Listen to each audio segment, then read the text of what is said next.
गर्मी सुरु भएसँगै कुकुरको समस्यामा विशेष ध्यान दिन जरुरी हुन्छ।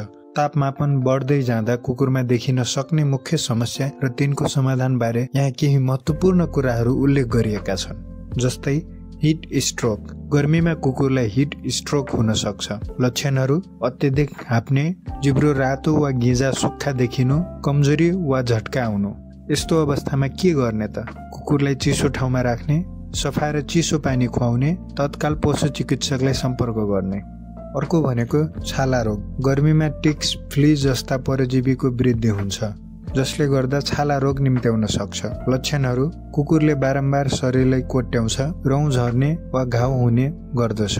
यस्तो अवस्थामा के गर्ने त? टिक्स र फ्ली हटाउने औषधि प्रयोग गर्ने, नुहाउने पानीमा एन्टिसेप्टिक मिसाउने र सफा र चिसो ओछ्यान मिलाउने। अर्को भनेको झाडा पखाला।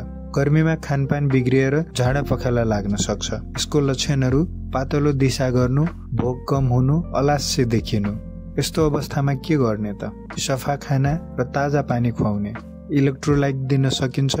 अत्यधिक झाडा पखाला भएमा चिकित्सकको सल्लाह अनुसार औषधि प्रयोग गर्न सकिन्छ। अर्को भनेको डिहाइड्रेसन। गर्मीमा शरीरमा पानीको कमी हुँदा डिहाइड्रेसन हुन सक्छ। यसको लक्षणहरू गिजा सुक्खा हुनु, छाला तन्काउँदा, पुरानै अवस्थामा ढिलो फर्किनु, कुकुर सुस्त देखिनु।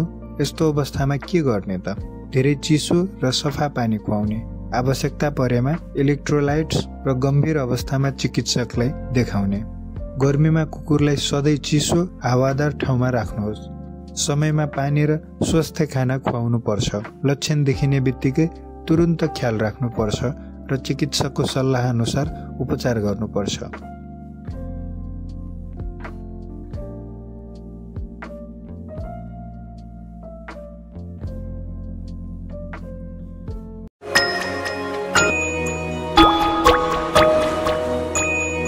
Mm-hmm.